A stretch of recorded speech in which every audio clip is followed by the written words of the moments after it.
Hello and welcome to Star Trek Discovery, Episode 8, Vis Pacem, Bellum, review and recap.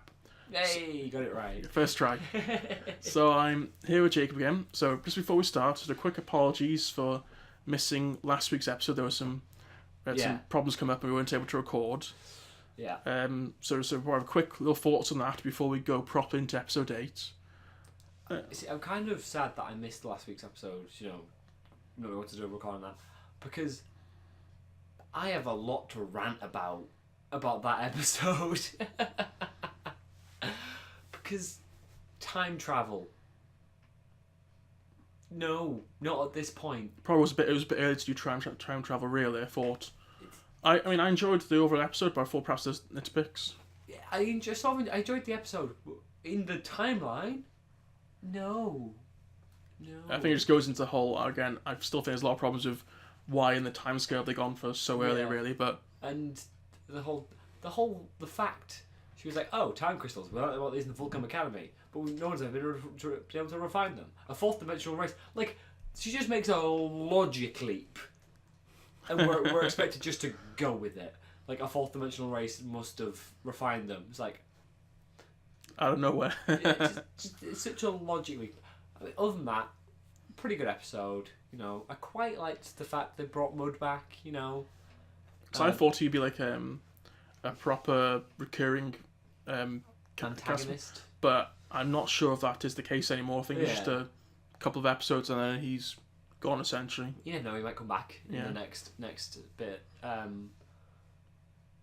I think that's probably. What have they done with his ship now? Because obviously they probably kept his ship because it was on board. Yeah, it was inside. It was inside the space whale. Yeah, they'd probably have to rip apart the whale to almost get at it. Yeah, which is weird. Them being Starfleet and all, and Yeah, they'd have to go into the whale and break it apart. Yeah. Or open up Yeah. Because And, why couldn't again with the sensors being weird the sensors being weirdly strong in some places and weak in other. How did they not detect an entire spacecraft inside this space whale? Yes, that would have been they should have noticed that, really. Yeah. But other than that, pretty decent episode.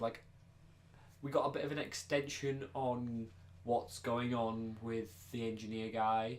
Yeah. Why he exists outside the normal time stream. And I think... I don't want to say... I think what's happening with him is that every time he does a black alert jump type deal, there's a chance, his attitude has a chance of changing. Mm-hmm. Sometimes he'll be all super cool and, hippie and, and sometimes he'll go back to his, as they say, asshole self. Yeah. I think every time he jumps, there's a chance he... flips. Yeah, he sort of jumps realities. It'll be a him from a different reality, but, where everything else is basically the same, apart from... I mean, to be honest, just a bit different. I would almost prefer to have more with him and know what's going on with him, rather than the whole... I know it's going on conflict, but... That should have been, the main plot line for these next few episodes. Yeah. It's the more interesting plot line. Yeah. Was that it for episode 7? Yeah, basically. Yeah. So, back on to episode 8. I think what we learned is Saru is far more tougher than we could ever expect. Saru's a beast. I reckon he could probably take down a few Klingons by himself. I mean, you think he said he's designed from a prey species... Oh no, he's engineered to be a prey species. Yeah, who is the predator race that created? Yeah, what sort of predators are on his own planet, and I never want to see them. Exactly. If he can run 80 kilometers. Yeah, 80 kilometers an hour. Yeah. And he's already about 8 foot tall. Yeah, he's huge. He's super strong by the looks of it, and kicks like a horse. Yeah, that's what I thought. If it was just fast and had a strong kick. Yeah, that'd be okay. But it's the fact he picks Burnham up and launches. Yeah, and takes out Taylor as well by picking him up as well. Mm. But yeah, Saru is a beast. It would be quite interesting. I almost feel that his speed should be perfect on the planet we were on. Yeah, and the fact that he's got enhanced senses, but like when he crushes the communicators, it's so effortless. They were made out of paper. I mean, they probably were made out of paper, but that's a side point. That's one thing I do. I do like the communicator design on these. Oh yeah, I'm not no problem touching the Starfleet badge. It's because that's what it was back in this timeline. But I love the look of them. I kind of want one. There's also like a sort of minor / major plot line with Stamets. Yeah, where he's like a bit confused after coming to the jump, and he calls Tilly as captain. Yeah. So I don't know if that's saying either it's Lorca will be here in the engineering bay when he's not supposed to be, or he's imagining a future where Tilly is a captain, or is the captain, or a alternate universe in which Tilly is the captain. Yeah. Like I just said, and maybe that's how they're going to bring the mirror universe into it. They've already hinted with the whole mirror thing existing on an old time stream. Calling it now, Tilly's the captain of the mirror universe. I mean, also got to think Starfleet incompetence again. Why are ships being by themselves when you got a war on? Your enemy can cloak. I mean, perhaps not all Klingon ships can cloak, but it's probably good. They do say that confirms the intel now that the majority of them have the cloaking technology. That's what those battles confirmed. Yeah, and they show that when there's 2 Starfleet vessels, they can at least put up a fight against several Klingon ships. Yeah.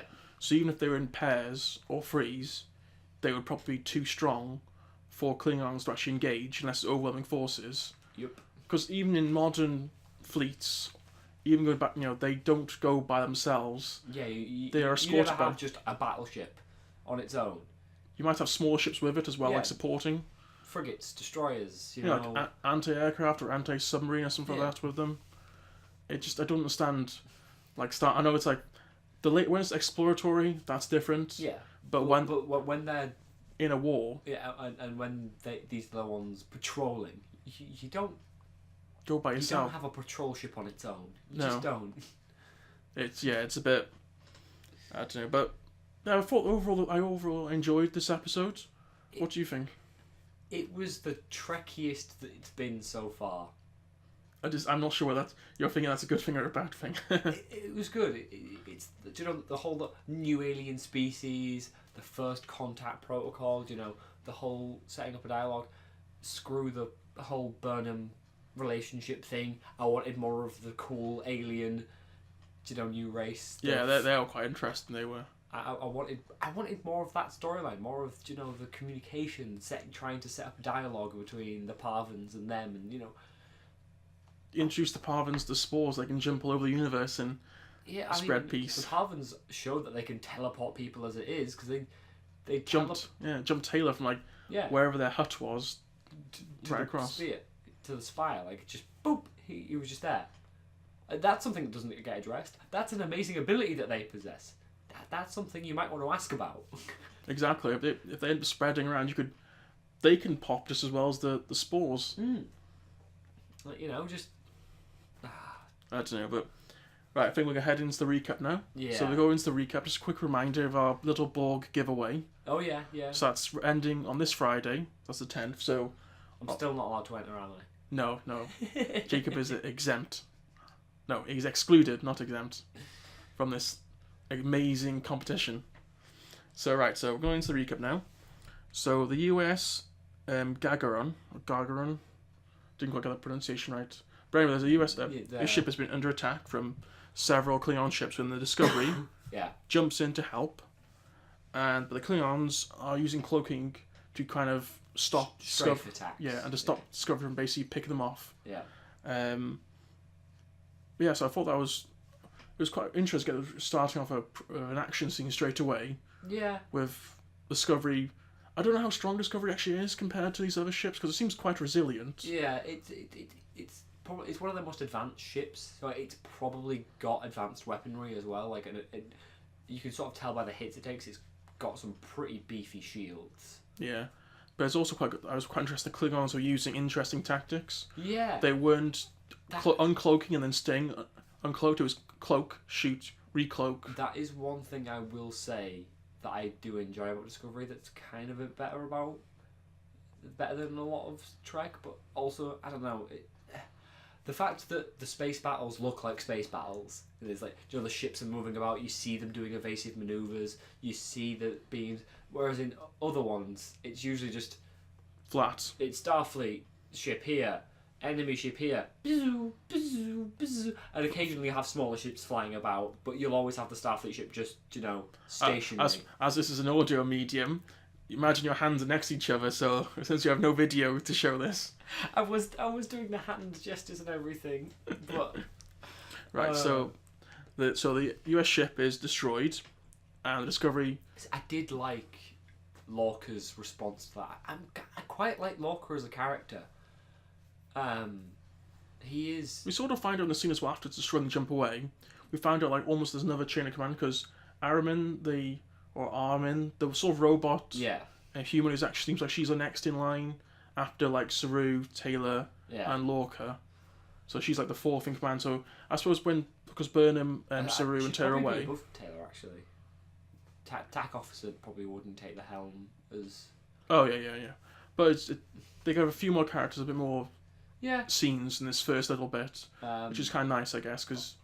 I liked the whole him trying to take the two torpedoes. So to him like get us between those ships. We're taking that hit, not them, because we can take it, they can't. Yeah, it's like they take one and obviously everyone misses. He's like, I know, did we get both? Did we get both? I know it's a bit of a cliche. It's like, oh, you go block them, you get a one, you miss the other, but it's like it's still. Well, it's almost a cliche because it seems to work quite well, really. And I like Lorca's. There will be time to grieve, just not now. Do you know, like now is not that time. I want a full damage report. I want everything. Do you know? Yeah. So next we got Stamens comes out of the chamber, and he calls Tilly captain. Yep. Well, Tilly is confused by what's the matter with him, before he snaps back into his grumpy setting. Grumpy self.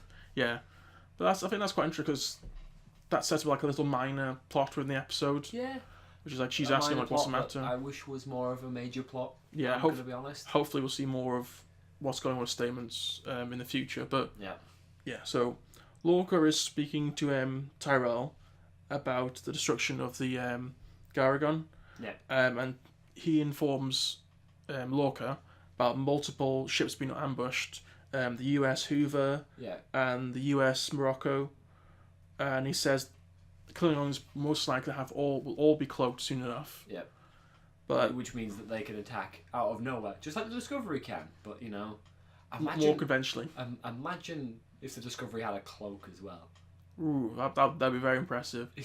I don't understand how the Klingons just get a bunch of ships, go past the front line, go to Earth or Vulcan, and just could start shelling the planet. Yeah. That's the thing. That's when you can cloak, you can just do whatever you want. Yeah, and I don't know how long it would take to get from the cloak. What I got from this episode and what is the usually established canon is, a cloak isn't perfect. You can tell there's a ship in the area, but you can't tell exactly where it is. So if you like do strafing fire, you could probably. But like that's probably why they don't go do that, is because they'd be detected, just not pinpointed.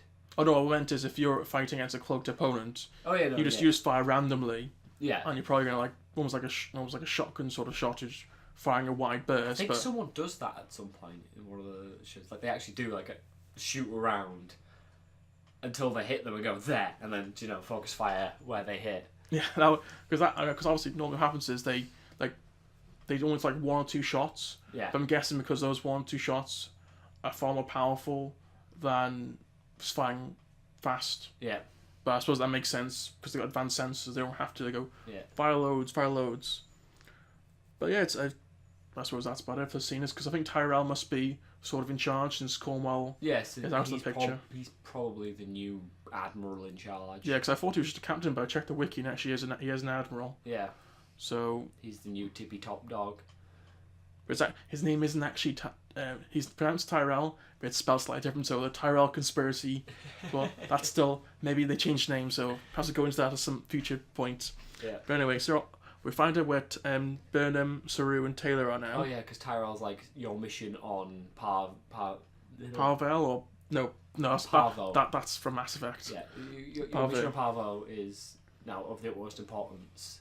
So they're looking for, because this planet has some sort of natural ability to some sort of resonance. Yeah, everything on the planet resonates at its own individual frequency, and it all harmonizes to create the song of this planet that gets blasted out into space. And it's a really cool little thing. But they also talk about Saru's like abilities, like how fast he is and how strong his species is an hour. And all that is faster. I think that's faster than a cheetah. I'm gonna see what 80 kilometers an hour is in like. But if you consider how fast that is, because he says he could get to this transmitter a lot faster because he's waiting for the humans because they weren't able to transport down to the planet. Yeah. So I don't know if they had a shuttle or something. They probably should have had a shuttle. Oh. It's a bit. I don't know what happened with that one. But obviously, Saru at the point is also saying about how he's having problems because his heightened senses. Yeah. He can hear stuff that the humans can't. So we are now.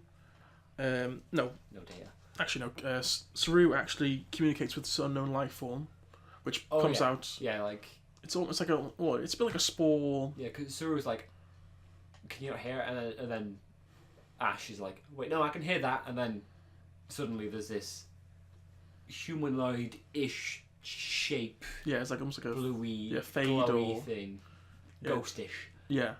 And they start trying to communicate with it. Yeah, and Saru could sort of get an idea. He gets like a general idea of what the entity is wanting from them. Yeah, so we're moving on. We're back with the Klingons again. So it's Lorel. Well, my pronunciation is probably bad, but she's looking to join Kor's faction. Yep. So she's offering her service as an interrogator. Mm-hmm. And obviously because she's heard that he's got a prisoner who won't talk, which we obviously know it's Cornwell. Yeah, it's Cornwell. But again, is it 2 episodes between we last saw her? Yeah, basically. And she's obviously still got the scar that's on her face, which he's like mocking her for the scar, but you'd have thought since they like got it almost sort of in battle. Yeah, that's what she said. It was earned in battle, so I wear it with pride. Yeah. But yeah, so moving again, so Saru and Burnham, and Taylor, make it to this unknown hut. So they're trying to communicate with life form. If the creatures are spoilers, but it doesn't matter. If the creatures, I thought this immediately, they're like energy, they are the planet, they are what's causing the resonance, they are sort of like a hive. Yeah, hive mind. Thing of they are the planet. How did they build the hut? Why did they build the hut? Why is there a hut? Unless they possessed, possession is perhaps not the wrong word, but they persuaded people to do it before. Yeah, why is there a hut? That was my instant thing of. They are beings of light. Why is there a hut? I wonder at one point, because at this point it interacts with Saru by like it basically almost like blasts, hits him essentially. The first time, it sort of he puts his hand into it, and like it was like it wasn't painful. It was just disorienting, but like he got what they were going for. Like it was like their need. They want to communicate. They want to set up a dialogue. They want to do all this and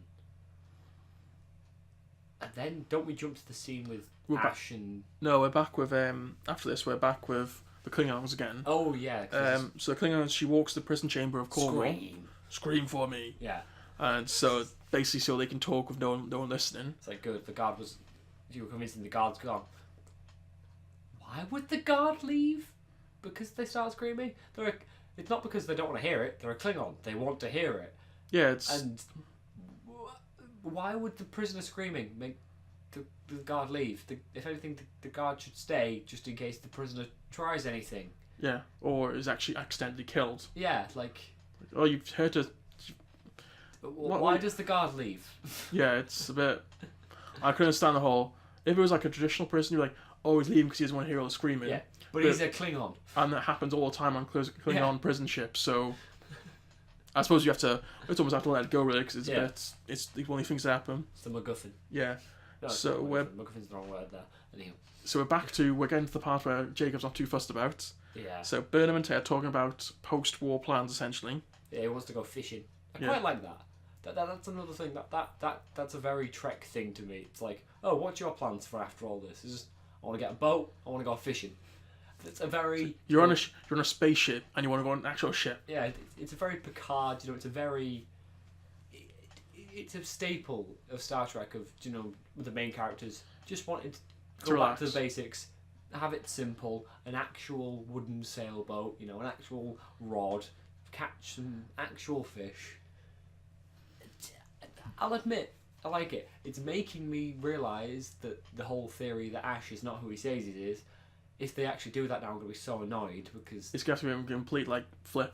Yeah, his character just is not showing any of that. I thought if you didn't hear anything in this episode where, like, essentially this life form was almost like possess you, essentially.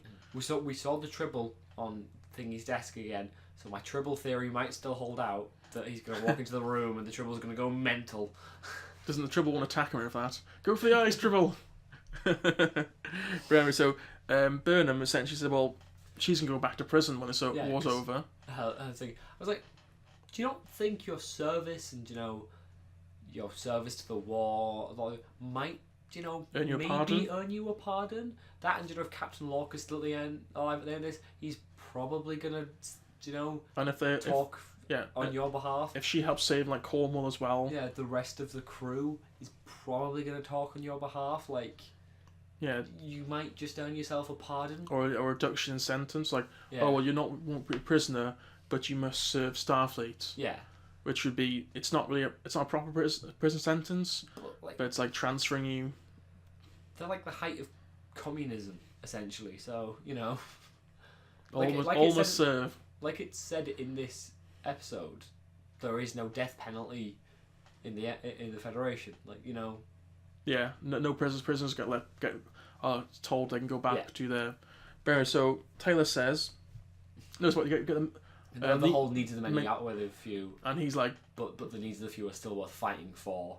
Yeah, and she's like, "But what about the needs of the one?" And you're like, "Oh," and then they kiss. And then Neo pops in and says, "I am the one." But it's like, why? But yeah, like I kind of get why they're doing it and the whole romance thing, and it's not like it's out of the blue. Like the last 4 episodes in a row since he's been introduced, there's been a thing between him and Burnham. Yeah, I don't mind it really. I don't need it in my Star Trek. Perhaps you could. I don't know. Perhaps if they had left it a little bit longer. Yeah. Because I think the first season is essentially getting the show on a right track, finding what it wants to be, and then moving on. So actually, talking about moving on, we're going to go to the next scene. So Tilly is talking to Stamets about how he's feeling, and the spores seem to be affecting his memories, but also his moods as well. I did like this scene, because Tilly sits down and goes, "Okay, so what's wrong with you?"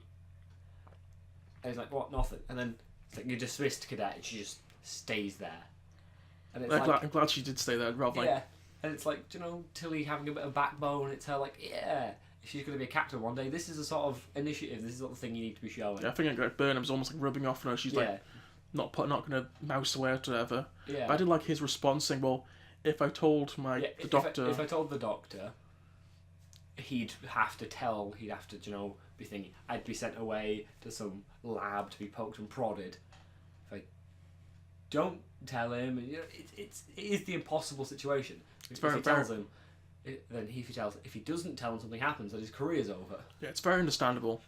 But I wish we had more on this in this episode, because I thought that was a very excellent point. I mean, to be fair, the Doctor should have realised something's up from the last few episodes anyway. Like all the personality, mood swings and stuff, and the changes and that. And it's like, you're a bit of a bad doctor if you and haven't husband, realised, especially because you're boning the patient.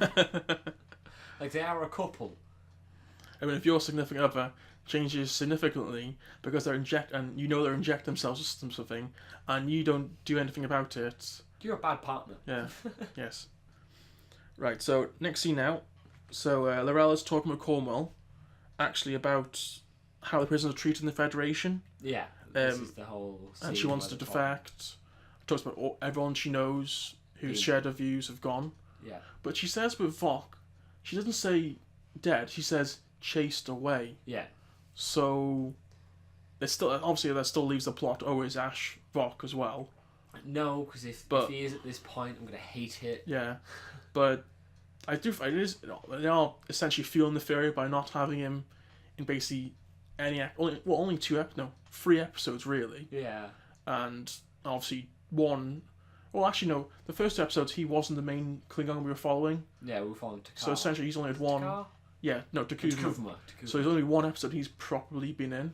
Yeah. Because he was like a side note in the other one, in the other 2. Isn't Takar the thing from Moana? I think it is. I'm not sure. Oops. Yes, but I think if he's gonna have to pop up a bit more in the second half of the season, because I'm guessing he's not gonna. Obviously, we got the finale next week, but I'm not expecting him to pop up really. Yeah, I don't know if he's gonna pop in the finale. Although this was going to be the finale to start with until they added that extra episode. Yeah, so it's going to be quite interesting next week. Yeah. I want to know...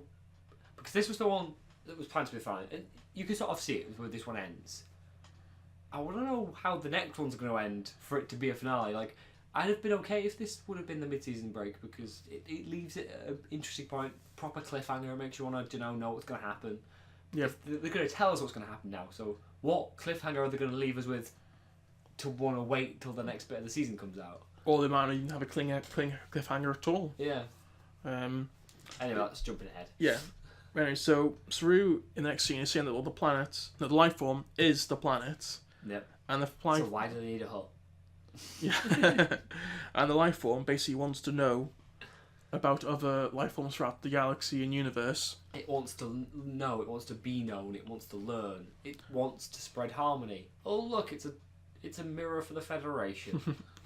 So they try to get some sleep, but Saru cannot get sleep and it's almost like pulled or called to like a flower. I think it's more the fact he gets up, he's restless, he can't do it, so he just gets up, he just needs to move, he needs to walk because he needs to do something. But then almost the life form essentially links with him. Yeah, it's like, make it stop. Can you at least make it stop for like a second? And then it just... But I'd say possesses almost. No. It's not possessed, like links with him and his eyes change colour. Yeah, it's sort of like a mind meld type deal. That's another thing. Talking about eyes changing colour, the female Klingon, in some scenes, one of each her eyes are a different colour. In some of them, both their eyes are the same colour. Oh, I haven't noticed that. I noticed it and it annoyed me. In the scenes, in the scene where she's talking, the eye on the burn side is a slightly different colour. In the scenes where she's talking to Core, like they're the same colour. I wonder if perhaps it's either an error or they're actually going to do something with it, but it's probably just an error. But yeah, so Saru gets all mind melded and now he's all... Because you hear a lot of things like with he's like talking about he's afraid, talking about the mission. So basically, the life form learns about his fears. You learn a lot about Saru in that little dump, in that little mind meld thing. Okay, we're back. Right, we're back with special guest star Neo, the dog. Yep. So if you hear some sounds in the background that I haven't edited out properly, that's Neo. Hey. Right. Okay. So in the morning. So Saru says he's contacted Discovery. Yep. And he says that he's updated Lorca on the new mission parameters and what's happened and the Parvans are going to give them whatever they want. Yeah, whatever they want, and So yeah, he says like the mission parameters have changed slightly. Yeah. And then asks for their communicators, which he then crushes just effortlessly. like they're nothing. Yeah, I mean, I can understand. Obviously, they probably are like plastic or cardboard, but it just shows that almost the strength of his species. That it just they would. Obviously, I'm guessing. Obviously, I mean, they're probably made out of metal. Yeah, like strong really metal. Shot, like, you know, it'd be very difficult for Burnham or Taylor to just destroy them by just doing. He didn't smack around, I guess, but he just. Again, we said before. I wonder what sort of species created. His species, because like if they if that is their our prey species. Yeah. What on some sort of super predator? Like if they are the ultimate prey, I want to know what the ultimate predator was that made them. Yeah, because and why they would like dominated by like likes of Klingons and humans. Yeah, like ridiculous. Why have they not brought those guys into the war? Exactly. If they that's the point. If we had this species in as like a future like instead of like a future post Next Generation Deep Space Nine, I think that would have been quite interesting development. Like some sort of super enemy, more advanced than the Borg or anything else. I mean, the Borg only fear one species. Imagine if it was the species the Borg fear that made them. Species whatever. But they're from like the Beta Quadrant, aren't they? Yeah, but it would be that'd be quite. Or whichever one Voyager set in. But yeah, so I'll move on to our next scene. Yeah. Sorry, Jacob's just struggling with her. There's a dog licking me. It's not a situation I ever thought I'd not be happy with. Right, so Burnham and Taylor discussing Saru's condition. Calm down. And Taylor essentially orders her to contact Discovery. Yes. Because she's saying, he is the new senior officer now with Saru's state. And she's saying that he's essentially gone. Well, he doesn't believe that Saru is actually contacted to Discovery. Oh yeah. And obviously but it's obvious, but it's like Burnham is not exactly sure. It's slight problems in the recording. Damn it, Neo. Hello. But yeah, so I do like how Taylor's basically saying, "You must do what I say." Yeah, like if he's not conditioned to command, he must obey my orders. Yeah. So, but yeah, so I did like that exchange, you know, because you have Burnham being the voice of reason, being the voice of Trek, essentially saying, you know, we've got to follow first contact laws. We can't tamper with their stuff without express consent. Yeah. And Ash is like, well, they did say they'd give us anything, and this kind of is included in anything. I do like the whole using the loophole. Yeah. Because, well, if they did say we can have whatever we want. Yeah. This is what we want. Yeah. So then go back to the Klingons. Yeah. And L'Rell is taking Cornwell to a ship. Yeah. And then Col or Cor? It's some Klingon sees them. It's like, where are you taking the prisoner? No, it was the actual Col himself. Cor? Yeah, it was him himself. And he says, no, they basically fake a fight. Mm-hmm. Which I suppose some people might have thought that they weren't actually faking a fight. I mean, it was a pretty realistic faking. Yeah, but so they so they're fighting away, and she thinks that she's fooled him, which if I was him, because he obviously later on he says, "Oh, I know you're lying." Yeah. But why doesn't he do anything right there? Because I don't know. Like, oh yeah, well, oh sure, she did a fight, but you're walking and she wasn't in control of you, and yeah. If you're a Klingon, like, she stole my knife and tried to thingy. Yeah, she stole your knife in front of him. And he saw her take the knife. Yeah, you're not doing a very good job of disguising yourself, are you? Yeah.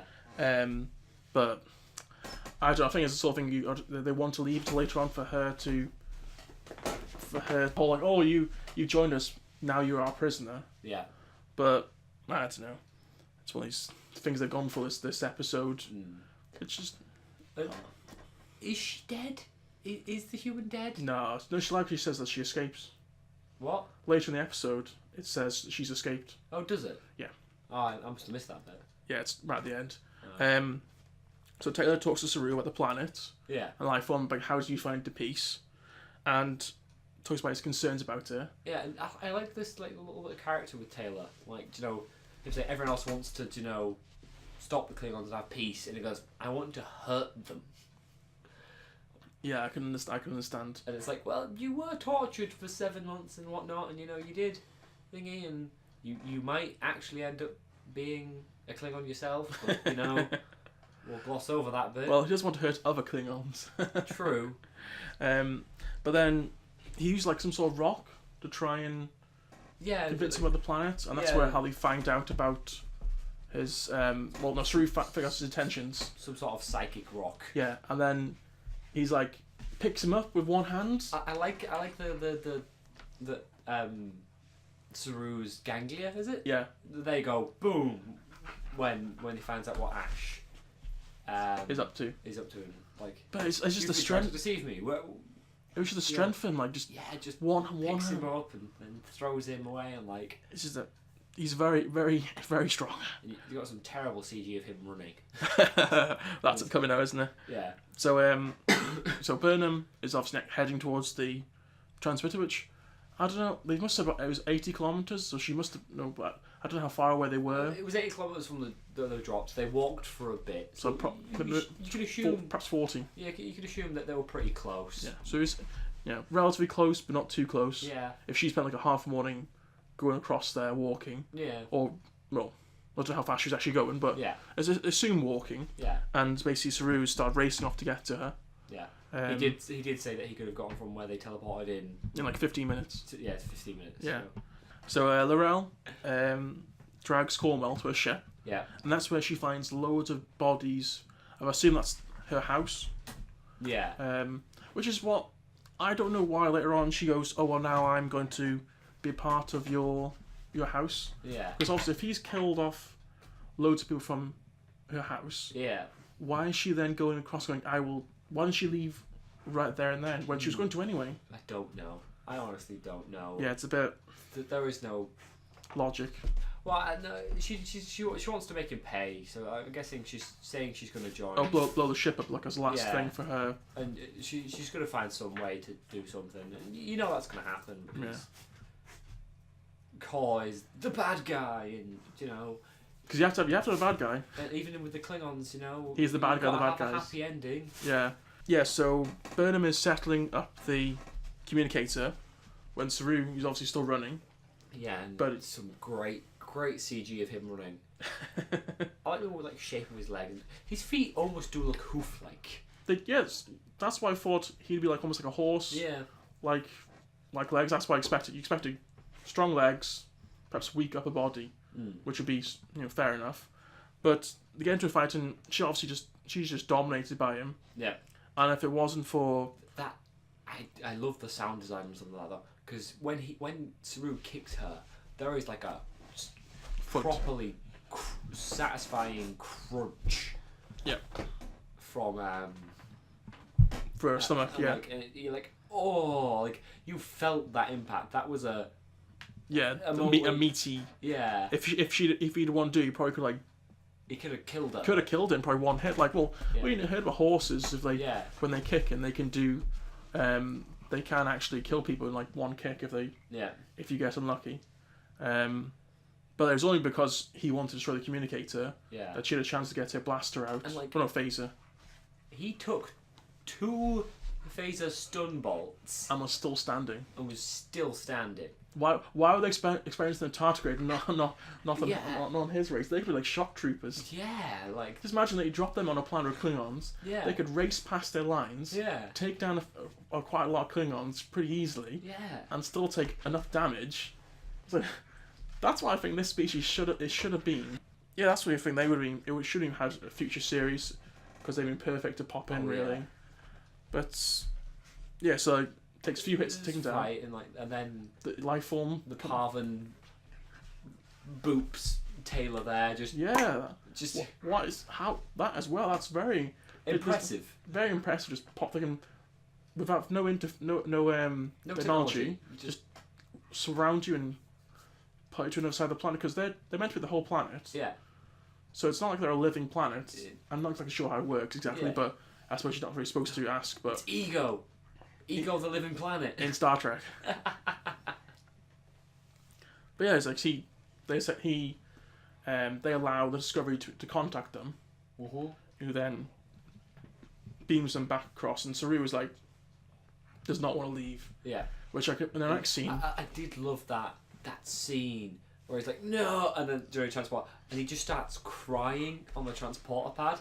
Yeah. And I'm just like, okay, that's a good scene. Like, you have actually put emotions into this stuff, and like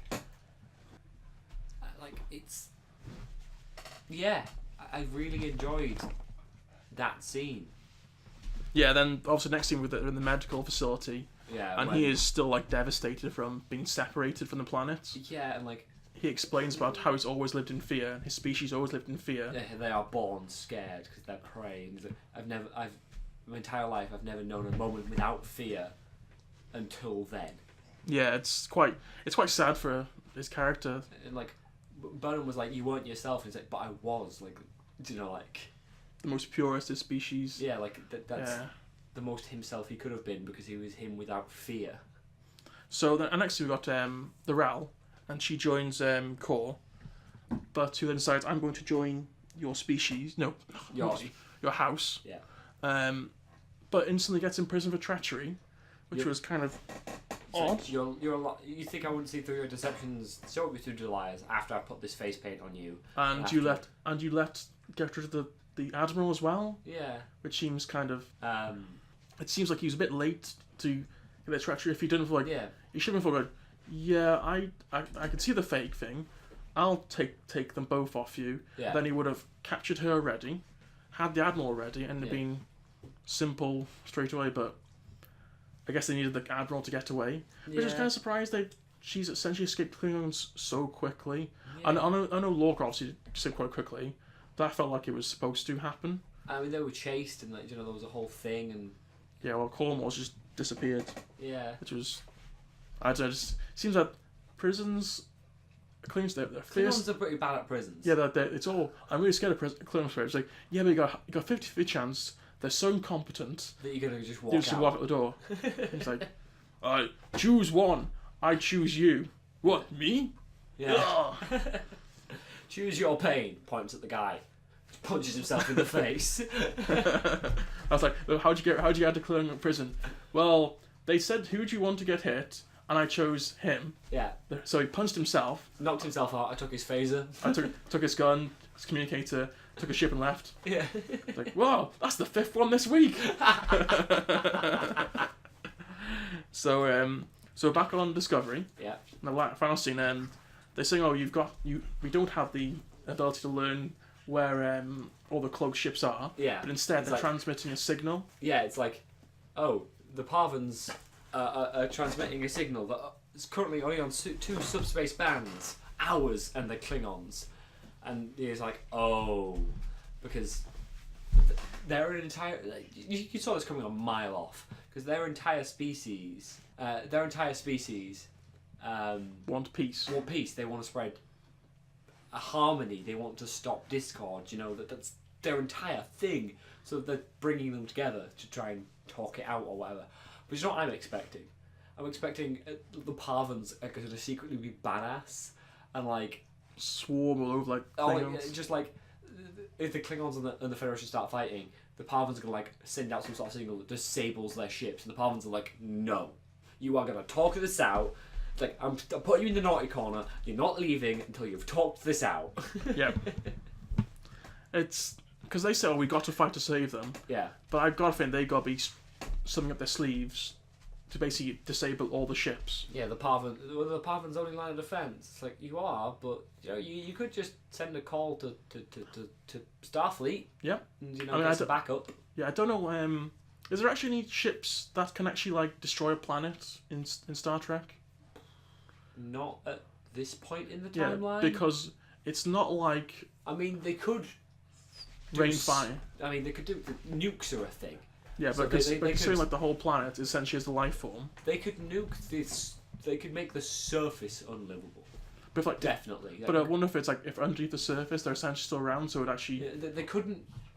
I mean, yeah, they could irradiate the planet horribly, and they could do it. A lot of weaponry they could use, but there's nothing that could maybe Death Star style explode the planet. Yeah, but I'm not too... that I know of. Oh, actually no, they yield to some of the bombs. It's a possibility. Yeah, but I think I'm expecting next week you're gonna get they're pretty much okay. Yeah, but I think that's it for the recap. Pretty much, yeah. So next week's gonna be the penultimate. They've left us on a cliffhanger, and I can see why this was originally mid-series, because that would be a good leading off point, a good point for you to be like, and I want to tune in for the next half of the season now because of this cliffhanger we've been left with. But now they're giving us the conclusion to the cliffhanger, and I don't know how they're gonna. Because I think there's 6 episodes in the new year. Yeah, well. 6 or 7, not exactly sure. But they have confirmed a second season. Yeah, they confirmed the second season. I thought it was going to be. It was originally going to be 8 and 9, wasn't it? Now it's going to be 9 and 8. Oh, okay. Well, I'm not exactly sure how many it's going to be, but obviously, whatever happens now, they're going to be. Well, it's concluding whatever. Well, this cliffhanger. Yeah. But I think it's got a good setup. Yeah. And perhaps it would have been better for a January thing, but it's always nice to have more episodes. Yeah. So we'll be back. Next week? Yeah, next week. So if you enjoy this coverage, we'll make sure not to have the dog around us next time. Hopefully, I should. That's great. I will have edited those out, so they might pop a little. But if you have enjoyed it, please subscribe, and we'll see you guys next time. Thank you very much. Don't forget about the giveaway. Oh yeah, don't forget that as well. See ya. See ya.